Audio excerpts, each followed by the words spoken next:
Aka, bu ro'yxat, ya'ni elektron retseptga kiritilgan dorilar ro'yxati yangilanib turiladimi va buni aptekalar, o'sha dorixonalar sotuvchilarga, farmatsevtlarga yetkazish tizimi qanday yo'lga qo'yilgan?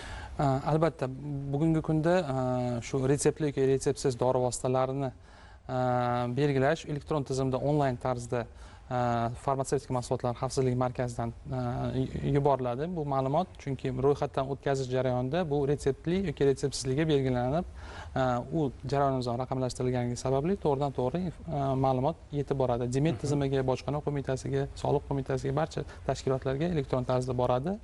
Endi dorixonalarda qulay bo'lish uchun bu har bir dori vositasini upakovkasida u retseptliligi yoki retseptsizligi albatta yoziladi. Bu dorixona xodimlari bu narsani bilishadi.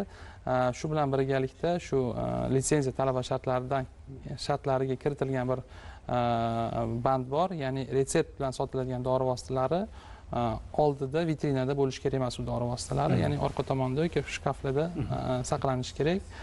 Bu ham bir litsenziya talab va shartlarining bir bandi sifatida